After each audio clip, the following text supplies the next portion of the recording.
अस्सलाम वालेकुम, welcome to debate eight 8। मैं हूं ईसा नकवी। आज 30 जनवरी है, 8 दिन बाकी हैं। पाकिस्तान में इलेक्शंस होने जा रहे हैं। एक और इलेक्शन है, एक और साबिक वज़ीर-ए-आज़म है और एक और सज़ा है। साबिक वज़ीर-ए-आज़म इमरान खान और साबिक वज़ीर ख़ारजा शाह महमूद कुरैशी दोनों को साइफ़र केस में 10-10 साल कैद बामुशक्कत की सज़ा सुना दी गई है। सवाल ये कभी था ही नहीं कि सज़ा सुनाई नहीं जाएगी। सवाल तो ये था कि सज़ा कितनी सुनाई जाएगी, और आज वो सवाल, उसका जवाब मिल गया। चैमगोइयाँ हो रही थी, सज़ाए मौत की बात हो रही थी, 14 साल कैद बामुशक्कत की बात हो रही थी, 10 साल की भी बात हो रही थी। तो 10 साल कैद जो है वो सुना दी गई है साबिक वज़ीर-ए-आज़म और साबिक वज़ीर ख़ारजा को। इस फैसले के पाकिस्तान में आइंदा आम इंतखाबात पर क्या असरात होंगे? जब ये मामला, ये केस अपील में जाएगा तो क्या ये सज़ा बरकरार रहेगी, और इस सज़ा के सुनाए जाने में जो इंसाफ के तकाज़े हैं, क्या उनको पूरा किया गया? ये वो सवालात हैं जिनके जवाब ढूंढने की आज के प्रोग्राम में कोशिश करेंगे। पाकिस्तान तहरीक इंसाफ का मुतवक्के तौर पर क्या लाएअमल हो सकता है? 8 फरवरी के इंतखाबात को बायकॉट करने का क्या कोई इम्कान मौजूद है? अभी तक ऐसी कोई गुफ्तगू में कहीं शायबा भी नहीं मिलता कि पाकिस्तान तहरीक इंसाफ इस पैराए में सोच भी रही हो कि 8 फरवरी के इंतखाबात का बायकॉट कर दिया जाए। अगर बायकॉट नहीं करेंगे, जो उम्मीदवार जिनको बैक कर रही है पाकिस्तान तहरीक इंसाफ, क्या अब उनको एक सिंपैथी फैक्टर का वोट मिलेगा या फिर लोग मायूस होकर घर बैठ जाएंगे? पाकिस्तान तहरीक इंसाफ को क्या सूट करता है कि किस किस्म का टर्न आउट हो इन इलेक्शंस में? पाकिस्तान में इलेक्शंस की शफाफियत के हवाले से इस सज़ा के सुनाए जाने के क्या असरात होंगे? बैनुल अक़वामी मुबस्सिरीन इस तमाम मामले को किस तरीके से देखेंगे? बैनुल अक़वामी मीडिया जो अब पाकिस्तान पहुंचना शुरू हो चुका है इन इंतखाबात की कवरेज के लिए, वो किस तरीके से इसको रिपोर्ट कर रहा है? जाहिर है कि ये इस वक्त एक इंटरनेशनल स्टोरी बनी हुई है। साइफर के मामले में कुछ इंतहाई अहम तफसीलात ड्यूरिंग द प्रोग्राम में आपके सामने भी रखूंगा। इसका हिस्ट्री, इसका बैकग्राउंड, ये सब कुछ हुआ कैसे, और पहले आगाज़ में मैं आपको सुनवाना चाहता हूँ वो रद्द-ए-अमल जो साबिक वज़ीर-ए-आज़म मियां मोहम्मद नवाज शरीफ, जो कि अगेन एक ऐसे वज़ीर-ए-आज़म जो सज़ा याफ्ता रहे हैं, उस वक्त भी वाज़े तौर पर नज़र आता था कि अदालतें तुली हुई हैं कि नवाज शरीफ को सज़ा सुनानी है। तो आज अदालतें अगर तुली हुई नज़र आईं तो ये एक दायरे का सफ़र है, इट्स अ विशियस साइकिल जिसमें हम घूम रहे हैं, घूम कर फिर वहीं पहुंच जाते हैं और फिर कोशिश करते हैं कि सफ़र का आगाज़ हो, लेकिन सफ़र जो है वो मुसलसल उसी जानिब चल रहा है जिससे कम अज़ कम मुल्क का कोई भला नहीं हो रहा। नवाज शरीफ ने क्या कहा इस सज़ा के मामले पर, सुनिए। जो नुकसान हुआ उस सारा गम दुख में सह गया कोई, लेकिन सहने के बावजूद मैंने कोई कौमी राज फाश नहीं किया, खुद पर जुल्म बर्दाश्त किया, जख्म सहे, लेकिन पाकिस्तान पे जख्म नहीं लगने दिया मैंने। और ये शख्स जैसे इसको इक़्तिदार जाता हुआ नजर आया, इसने पाकिस्तान पे हमला किया। नतीजा आज देख रहे हैं जो अदालत में आया है। साबिक वज़ीर-ए-आज़म मियां मोहम्मद नवाज शरीफ की साहबजादी मरियम नवाज शरीफ, जो कि चीफ ऑर्गेनाइज़र भी हैं मुस्लिम लीग नवाज की, 28 जनवरी 2023 को लंदन से वापस पाकिस्तान पहुंची थीं। वापस आने के बाद उन्होंने कुछ तकारीर की। सरगोदा में जो जलसा किया उसमें उन्होंने कुछ मामलात सामने रखे। उन्होंने कहा कि इंतखाब होगा लेकिन पहले इंसाफ होगा, इंतखाब होगा लेकिन पहले दूध का दूध और पानी का पानी होगा। इमरान खान भी 200 से ज़ायद पेशियाँ भुगतेगा, सज़ा होगी, और वो जो बात करती गई एक एक करके वो तमाम बातें पूरी होती गईं। और आज इंतखाबात से महज 8 दिन पहले साबिक वज़ीर-ए-आज़म को 10 साल कैद की सज़ा सुना दी गई। मरियम नवाज शरीफ ने अपने जलसे में हारूनाबाद में जो गुफ्तगू की, उन्होंने क्या कहा वो भी सुनिए। जब नवाज शरीफ साहब को पनामा जैसे ड्रामे में सजा हुई तो इमरान खान उस सजा पे अपने लोगों को मिठाई खिला रहा था। नवाज शरीफ साहब ने इमरान के 10 साल पे किसी ने कोई मिठाई नहीं बांटी, हमने कोई खुशियां नहीं मनाई। उसने एक झूठा कागज लहरा के कहा कि ये साइफर है, मेरे खिलाफ साजिश हुई है, झूठ बोला, कौमी सलामती से खेला। साजिश से निकाले जाने के बावजूद क्या एक बार भी नवाज शरीफ ने कोई कौमी सलामती से खेला? सियासी जमातें अपने मुल्क पर हमला कर देती हैं। अब मरीम नवाज साहिबा का गालिबन अंडरस्टैंडिंग का कोई इशू है। वो कह रही हैं कि झूठा कागज़ लहराकर उसको साइफर तस्लीम किया गया, जब ही सज़ा सुनाई गई। अगर उसको झूठा कागज़ समझा जाता तो झूठ की सज़ा होती, ना कि साइफर को डिस्क्लोज़ करने की। अभी सारे मामले में 22 दिसंबर 2023 सुप्रीम कोर्ट ऑफ पाकिस्तान में यही मामला ज़मानत के केस के तौर पर सुप्रीम कोर्ट ऑफ पाकिस्तान के 3 रुकनी बेंच के सामने लगा था। उस वक्त कायम मकाम चीफ जस्टिस सरदार तारिक मसूद, पाकिस्तान की सुप्रीम कोर्ट के दीगर 2 सीनियर जजेस जस्टिस मंसूर अली शाह, जस्टिस अतर मिनल्ला, उन्होंने इस केस की समाअत की थी। और वहाँ पर आने वाले रिमार्क्स जो हैं वो बड़े इंपॉर्टेंट हैं और उनके पैराए में शायद अब इस जजमेंट को देखने की ज़रूरत है कि जस्टिस मंसूर अली शाह उन्होंने क्या कहा था कि कौन सी सेक्शंस अट्रैक्ट नहीं करती, सजाए मौत या दीगर जो पनिशमेंट्स, जिस किस्म की सख्त सजाएं जिसका जो है वो शायद अट्रैक्ट नहीं करती, लिहाजा शायद ज़मानत जो है वो दिया जाना बनता है। और कुछ इसी किस्म की राय जो है वो जस्टिस अतर मिनल्ला की थी। और प्रोसिक्यूशन जो है उसके हवाले से कुछ बहुत ही अहम नकात जो हैं वो सुप्रीम कोर्ट ऑफ पाकिस्तान में उठाए गए थे। लेकिन फिर जब तफसीली फैसला जारी हुआ तो उसमें ये कहा गया वाज़े तौर पर कि जो रिमार्क्स हैं इस केस की प्रोसीडिंग के दरमियान दिए हुए, वो अडयाला जेल में जारी समाअत के ऊपर असरअंदाज नहीं होने चाहिए। तो वो बिल्कुल असरअंदाज नहीं हुए।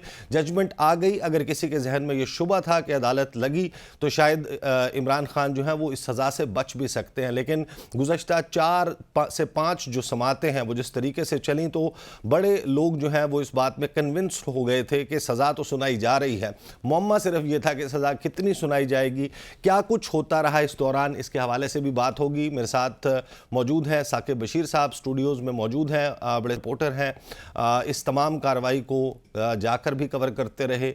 और जाहिर है कि हर रोज़ एक्सेस नहीं मिलता था यहाँ पर रिपोर्टर्स को, तो चंद एक समातें जो हैं इन्होंने मिस भी की, लेकिन इन तमाम समातों की कवरेज करते रहे। मेरे साथ जो है वो माहिर कानून जनाब राजा आमिर अब्बास साहब भी मौजूद हैं। उनसे भी हम पूछेंगे कि जो लीगैलिटी है इस और जो क्रेडिबिलिटी है अब इस जजमेंट की, उसके बारे में उनकी क्या राय है। जो प्रोसेस फॉलो हुआ है वो ड्यू प्रोसेस ऑफ लॉ है, क्या इंसाफ के तमाम तकाज़ों को पूरा करता है। आइन जो शफाफ ट्रायल का, फेयर ट्रायल का हक देता है हर पाकिस्तानी शहरी को, तो क्या वो दिया गया या नहीं दिया गया। और कुछ ही देर में मुझे हाफिज़ एहसान खोखर साहब भी ज्वाइन कर लेंगे। अगेन एक माहिर कानून है। आगाज़ जो है वो गुफ्तगू का करूँगा साकिब बशीर साहब से। साकिब बशीर साहब, मुझे ये बताइए कि मैं आपके ट्वीट्स भी देख रहा हूँ, मैं आपके तबसरे भी देख रहा हूँ, आप तो 4-5 दिन से बड़े कन्विंस्ड नज़र आ रहे थे कि बस अभी 48 घंटे, 72 घंटे, 96 घंटे सज़ा आ रही है। ये how was you so sure, आपको इतना यकीन क्यों था इस पर? इसलिए यकीन था कि ये बुध से ऐसी कोई सिचुएशन बनना शुरू हुई, 4 गवाहों पे जरा हुई। उसके बाद थर्सडे को जो वकला थे इमरान खान साहब के और शाह महमूद कुरैशी के, उनके वकला 12 बजे पहुंचे, उससे पहले ही समाअत अडजर्न कर दी गई और वकला की गैरहाज़िरी लगा दी गई कि वो आए क्यों नहीं है। तो उसके बाद जुमा के रोज़ कोई मेडिकल कोई सर्टिफिकेट उन्होंने दिया था कि इस वजह से जो लीड काउंसिल हैं वो नहीं आए, तो उसको अदालत ने उसको रिजेक्ट किया। और जब समाअत ख़त्म हुई तो समाअत ख़त्म हुई इसी तरह कि कल अब समाअत होगी। तो बाद में जब ऑर्डर आया है और मे बी जो जब मीडिया जो है बाहर चला जाता है तो उसके बाद प्रोसीडिंग्स जो है वो जारी रही हों, और उस दौरान फिर ऑर्डर आया है कि अदालत ने कहा कि जो इनकी जो वकला थे उनकी जगह सरकारी वकील अपॉइंट कर दिए गए हैं। और अगले दिन सुबह 9 बजे सरकारी वकला वहाँ पे पहुँचे हुए थे और उन्होंने जरा भी शुरू कर दी और 9 गवाहों पे जरा जो है हफ्ते वाले दिन कर दी। तो जिस दिन ये अपॉइंटमेंट हुए सरकारी वकील, और एक ही दिन में 9 गवाहों पे, इतने इंपॉर्टेंट गवाह के अगर उन पे लीड काउंसिल जरा करते तो एक गवाह पे एक दिन लग जाता, कितने कितने घंटे लग जाते हैं, क्योंकि जरा जो है पूरे ट्रायल का क्रक्स होती है। तो वो जब जैसे काम शुरू हो गया तो उसके बाद ये जो है वो असरात आना शुरू हो गए थे कि अब जो है वो ये जजमेंट आई के आई, और क्योंकि सरकारी वकला है और एक दिन में 9 और फिर तो क्या स्टेट काउंसिल की अपॉइंटमेंट, सरकारी वकला की तैनाती, इसके लिए जवाज़ खुद पाकिस्तान तहरीक इंसाफ की टीम ने फराहम किया कि वकला जो है वो इतने इंपॉर्टेंट मुकदमे में, चाहे वो इंतखाबात लड़ रहे हो, जो भी कर रहे हैं, उनकी प्रोफेशनल जिम्मेदारी हैं। और बानी चेयरमैन तहरीक इंसाफ, जाहिर है कि वो उनके सियासी लीडर भी हैं, उनके मुकदमे में वो पेश नहीं होते, तो जवाब तो उन्होंने खुद नहीं आपको लगता कि फराहम किया कि हाँ ठीक है अब स्टेट काउंसिल अपॉइंट हो जाए, या फिर अदालत जो है उसने थोड़ा सा ज़्यादा ही इख्तियार को इस्तेमाल किया और उन्होंने कहा नहीं हम बिल्कुल डिले बर्दाश्त नहीं करेंगे? तो शायद ये एक तासुर है कि जल्दी थी कि बस जल्दी जल्दी निपटाया जाए मुकदमे को। नहीं, तेज़ी तो थी। मतलब मैंने जो कैलकुलेशन की है कि क्या जो वकला हैं इनकी एंड पे कोई चीज़ थी, मेरा नहीं ख्याल। उसकी वजह मैं बता देता हूँ कि कोई भी इतना सीनियर कौंसल है, मतलब ये सिकंदर जुल्करनैन सलीम है या सलमान सफदर, ये फौजदारी के माहिर हैं और जरा में भी ये बहुत महारत रखते हैं, इसीलिए ये केस सारा जरा के इर्द गिर्द घूमता था। मतलब आजम खान पे जरा होनी थी, असद मजीद पे जरा होनी थी, सोहेल मामूज पे जरा होनी थी, फैसल तिरमिजी पे जरा होनी थी। ये 4-5 जो गवाह हैं इन पे जो जरा होनी थी, पूरा क्रक्स जो आपने इंट्रो में बताया, उन तमाम सवालात के जवाबात आने थे। जो एक तरफ के लोग कहते थे साइफर मौजूदगी है साइफर की, दूसरी तरफ के कहते थे साइफर नाम की चीज़ ही नहीं है। हर चीज़ खुल के सामने आ जाती। और इसी वजह से जो इमरान खान और शाह महमूद कुरैशी ये मुतालबा करते रहे हैं, ये एक हफ्ता पहले उन्होंने मीडिया के करीब आके बात की, उन्होंने कहा हमारा ये मुतालबा है कि जो जरा है ये बराह रास्त दिखाई जाए, सारी पब्लिक देखे। तो इसलिए जरा में सारा कुछ आना था, तो वो जब जरा से वो अलग हो गए। और जो वकला की आपने बात की, तो जब इतने सीनियर वकला होते हैं, राजा आमिर अब्बास साहब को भी आइडिया है कि लाहौर से अगर वकील आ रहे हैं तो उनके केसेस यकीनी तौर पर लाहौर में भी होते हैं, सुप्रीम कोर्ट, हाई कोर्ट, हर जगह पे होते हैं। फिर वो एडजस्ट कर रहे होते हैं, ऑर्गेनाइज कर रहे होते हैं। ऐसा नहीं होता कि आप एक वकील को किसी केस में हायर कर लें तो आपने खरीद लिया कि आप जनाब आपने रात 9 बजे फ्री होना है और सुबह 9 बजे फिर पेश होना है, फिर अगले दिन 9, फिर अगले दिन 9 बजे। ऐसा होता नहीं है। तो जो साइफर केस की समाअत अडयाला जेल में चल रही थी वो रोजाना की बुनियाद पे चल रही थी, और वहां पे जो मामला हुआ है वो फ्राइडे का हुआ है। फ्राइडे उनकी गैर मौजूदगी की वजह से ये इशू हुआ है। मेरा ये ख्याल है कि अगर बहुत ही काउंट करके लाएं तो वकला का इतना भी नहीं बनता। उसमें ये हो सकता था कि अगर थर्सडे नहीं आए तो आप मंडे की तारीख डाल दें, ट्यूसडे वेंसडे डाल दें। एक और बात कि जो डायरेक्शन केसेस होते हैं, मतलब हाई कोर्ट ने डायरेक्शन दी कि इस ट्रायल को आप जो है वो 2 माह में 3 माह में मुकम्मल करें। मैंने वो ट्रायल भी कवर किए हैं, डायरेक्शन केसेस के आप डे टू डे हियरिंग करके इनको मुकम्मल करें। डे टू डे का मतलब भी वो डे टू डे नहीं लेते, बल्कि वीक में 2 समातें हुआ करती हैं। यहां पर तो सुप्रीम कोर्ट ने इतना लिखा था कि आप इसको जो है वो जल्दी जो है वो मुकम्मल कर लें। डे टू डे जो समात होती है, डे टू डे में फिर यही मसला आता है। अब जो इतने तो जाहिर है कि ये डे टू डे जो है वो डे एंड नाइट में कैसे कन्वर्ट हुआ? राजा आमिर अब्बास साहब मुझे बताइएगा कि मैं बहुत ही अहम पहलुओं पर केस के बजरा बाद में आऊँगा। पहले मुझे ये बताइए कि ये डे एंड नाइट केसेस जो हैं, ये एक बड़ी तनकीद हो रही है कि सुबह 9 बजे समात का आगाज़ हुआ तो फिर अगली तारीख आ गई और केस जो है वो चल रहा था, और फिर जब वक्फा भी हुआ तो 8 घंटे का हुआ कि 8 घंटे के बाद दोबारा बैठेंगे। ये आपको लगता है कि ये तनकीद जायज़ है कि इस तरह तो समात नहीं की जाती? बिल्कुल एक हिस्ट्री तरीके से एक बड़ा जल्दबाजी में ये सब कुछ प्रोसेस जो है वो किया जा रहा था। ईसा अभी साकिब बशीर ने बड़े कहा कि जी जो डायरेक्शन केसेस होते हैं उसमें भी ऐसे डे टू डे नहीं होता। तो जब हाई कोर्ट की डायरेक्शन के केसेस में ऐसे नहीं होता तो फिर आप खुद सोचें कि ये फिर कौन सा डायरेक्शन केस था कि जिसमें डे एंड नाइट करना पड़ गया। अब हाई कोर्ट के डायरेक्शंस वाला केस तो नहीं चलता। अब यहाँ भी क्या डायरेक्शंस उनको कोई कानून में से नजर आ रही थी कि जी कानून में कहीं लिखा हुआ है, या उन्होंने वो वर्ड एक्सपीडिशियसली को किसी और लैंग्वेज में पढ़ लिया है कि जी इसको रात को भी चलाया जा सकता है। कोर्ट की एक टाइमिंग होती है, खासकर जेल के अंदर ट्रायल में। तो बात ये नहीं है कि जी ये जो जेल ट्रायल है इसमें जज साहब ने क्या वजह हुई कि अचानक ये फैसला किया गया कि अब हमने इसको with in a couple of days खत्म करना है। इसको सोचने की बात है कि ऑब्वियसली ये अगर चला आ रहा था तो 2 ही वजूहात हो सकती हैं। एक तो ये हो सकता है कि जी शायद कोई कमिटमेंट थी कि जी इलेक्शन से पहले, वो जैसे पीटीआई वाले कहते हैं कि जी लंदन प्लान का ये भी हिस्सा है, तो उससे पहले हमने ये कर देना है क्योंकि उसके बाद नई गवर्नमेंट नई चीजें आएंगी तो शायद ये प्रोलॉन्ग हो जाए मैटर। तो ये एक हमने एक इलेक्शन में, जैसे लोग कहते हैं कि जी कोई इलेक्शन लड़ रहा हो तो उसके पास चले जाते हैं कि जी हम आपकी क्या मदद कर सकते हैं। तो वो कहते हैं कि जी ठीक है, कोई टेंट ले आता है, कोई और पैसे दे देता है, कोई पोस्टर छपवा देता है, तो शायद ये भी कोई एक ऐसा हो कि जी ये ले इलेक्शन के लिए आपको एक और तोहफा। या फिर एक टेक्निकल बड़ा इंपॉर्टेंट पॉइंट है कि ये जो क्रॉस एग्जामिनेशन का राइट रोका गया है, आप एक जेन में रखिए, I am a criminal lawyer, 3 decades हो चुके हैं क्रिमिनल लॉ में या क्रिमिनल केसेस में। जो केस होता है वो सिर्फ और सिर्फ क्रॉस एग्जामिनेशन ही केस होता है, total entire case depends on that. तो क्रॉस एग्जामिनेशन के 2 पहलू थे, एक तो उसने केस को डिस्ट्रॉय करना था, ब्लास्ट करना था, खत्म कर देना था।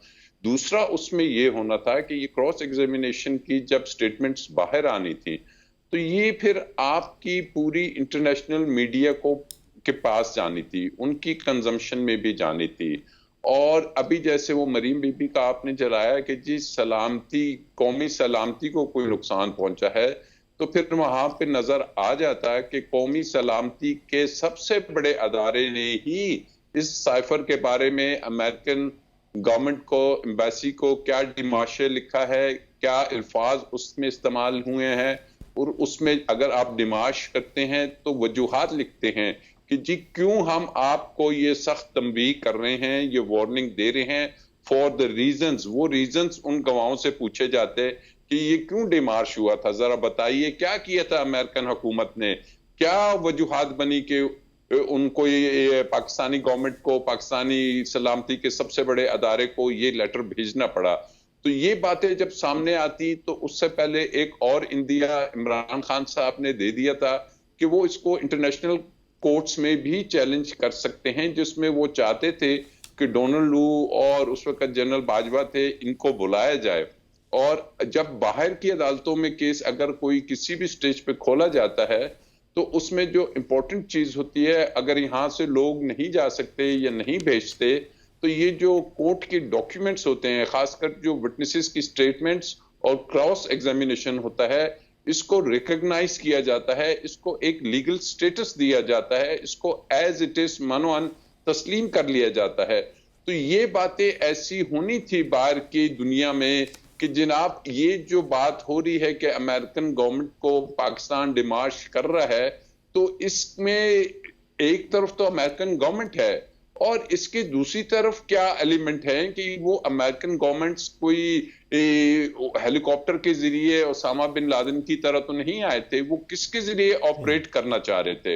राजा साहब, I'll come back on this very important point. Examination को रोका। राजा साहब, I'll come back on this very important point. पहले मुझे ये बता दीजिए कि ये जो वकलाए हैं पाकिस्तान तहरीक इंसाफ के, इनकी टीम, जिस तरह मैंने यही सवाल किया साकिब बशीर साहब से भी, इनका अपेयर ना होना क्या ये सफिशेंट था इस बात के लिए कि स्टेट काउंसिल्स अपॉइंट कर दिए जाते, या वकला को, या आपकी अपना पर्सनल एक्सपीरियंस क्या है कि आपको हर सूरत में, हर केस में, हर समात में यकीनी बनाना होता है, और अगर आप पेश ना हुए तो फिर आपके जो जिनका आप केस लड़ रहे हैं, मुकदमा लड़ रहे हैं, फिर वो जाने, अदालत जाने और सरकारी वकील जाने, ऐसा ही होता है? देखिए, अगर मैं इमरान खान का वकील होता तो मुझे ये बड़ा क्लियरली पता होता है कि ये एक नॉर्मल केस नहीं है। ये जो हम वकला डेली केसेस करते हैं रूटीन में, ये उससे हट के केसेस है। ये वो केस है कि जो इस वक्त इस मुल्क के एक सबसे बड़े पॉलिटिकल लीडर के लिए साबिक वजीर आजम का केस है। ये केस एक इंटरनेशनल रिप्यूट हासिल कर चुका है, फेम हासिल कर चुका है, और इसमें एज ए लॉयर मैं समझ रहा होता कि जनाब ये जो जिरा वाला काम है, मैंने अपना केस सारा इसी पे डेवलप करना है, और एज ए लॉयर मुझे ये अंदाजा होता है कि जिस दिन मैं नहीं आऊंगा, ये मुमकिन तौर पे मेरे जिरा के राइट को क्लोज कर सकते हैं। स्टेट काउंसिल तो बात की बात है, क्लोज कर सकते हैं और इससे नुकसान हो सकता है। तो मैं अपने तौर पे समझता हूं तो वकला की टीम को भी जिम्मेदारी का मुजाहरा करना चाहिए था। वकला जो है वो अगर बर वक्त पेश होते। मैं वापस आता हूं आमिर साहब, इसको ज़हन में रखना चाहिए। राज साहब, I'll come back to you। मुझे बताइएगा साकिब बशीर, अब जो सज़ा सुनाई गई है इसमें कौन से सेक्शंस जो हैं जिनके तहत ये सज़ा सुनाई गई है? फिर जाहिर है कि हम इस बात को ज़रूर डिस्कस करेंगे कि अपील में जब ये मामला जाएगा तो फिर क्या होगा। एग्जैक्टली सज़ा जो है वो किन सेक्शंस के तहत सुनाई गई? अभी तक तो फैसला जो है वो फैसला डिटेल जजमेंट आई नहीं है और उसमें नहीं आइडिया कि जज साहब ने किस बुनियाद पर ये सज़ा सुनाई है। सिर्फ इतना ही पता है कि जज साहब ने आज जब जो 342 की जो स्टेटमेंट होती है उस स्टेटमेंट जैसे ही हुई तो वहाँ पे उन्होंने उनको रोस्ट्रम पर बुलाया और वहीं पे उनको ये बताया गया कि आपको 10-10 साल कैद की सज़ा जो है वो सुनाई गई है। तो अभी तक जो ऑफिशियल सीक्रेट एक्ट की खुसूसी अदालत है उनकी जानिब से डिटेल जजमेंट जारी नहीं की गई जिसमें रीजनिंग हो कि जो एक्ट का जो सेक्शन 5 है, सेक्शन 9 है शाह महमूद कुरैशी पर, क्योंकि सेक्शन 9 था और जो इमरान खान है उन पर सेक्शन 5 लगा हुआ था, तो उसमें किस किस में उनको सजा दी गई है। और अगर ये जुर्म है भी तो दोनों अशखास की जुर्म की नौयत तो मुख्तलिफ होगी ना। इमरान खान और शाह महमूद कुरैशी दोनों का एक जुर्म तो नहीं होगा, नहीं अलग अलग बिल्कुल। तो उनके लिए सजाएं जब एग्जैक्टली सेम सुनाई गई 10-10 साल कैद बामुशक्कत, ये क्या हुआ कि शाह महमूद कुरैशी साहब जो हैं उनके बारे में ये रिपोर्ट हो रहा है कि उनका तो बयान भी नहीं हुआ। जी बिल्कुल, ये भी चीज़ आई है कि बयान नहीं हुआ, लेकिन वहाँ पे जो प्रोसिक्यूशन साइड है उनका ये दावा है कि जो स्टेटमेंट है या जो सवाल नामा दिया गया था तो उनके वो क्वेश्चन उनके पास था, वो लिखवाते रहे शाह महमूद कुरैशी कुछ चीज़ें लिखवाई 36 सवाल उन्होंने गुज़श्ता अब रोज़। वो कहते हैं कि वो कंप्लीट नहीं हुए, तो इस वजह से इन्होंने कहा जी मेरे तो स्टेटमेंट ही नहीं हुई। तो ये बात तो वैसे अगर एक मेरिट पे की जाए, अगर वो कंप्लीट नहीं हुए तो फिर तो वो बात तो वही बनती है कि 342 की स्टेटमेंट नहीं हुई। और ये अगर स्टेटमेंट ये अगर साबित करने में कामयाब हो गए इनके वकला आगे अपील में या इनिशियल स्टेज पे भी, तो ये एक बहुत बड़ा डंड डालेगी उस ट्रायल में जिसमें ऑलरेडी बहुत सारे जो है वो सुकम जो है वो किसी न किसी सूरत में मौजूद हैं। सरकारी वकील आए और सारी चीज़ें जो है वो मतलब पूरा केस जहाँ पे खुलना था वहाँ पे सरकारी वकील आके उन्होंने जो है वो चार्ज संभाल लिया, और एक तरफ भी सरकार और दूसरी तरफ भी सरकार, दोनों ने जो है वो मिलके 10-10 साल सजा जो है वो सुना दी गई। सही मुझे ब्रेक लेनी है। शुनीद ये भी चल रही है कि तोशाखाना केस में भी फैसला जो है वो आज रात या फिर अगले 24 से 36 घंटों में आ सकता है, और ये मामलात जब अपील में जाएंगे और फिर इसकी अंडरस्टैंडिंग कि क्या chief executive of the country उनका ये इख्तियार है, वो ये कर सकते थे जो उन्होंने किया। बात करते हैं आफ्टर द ब्रेक।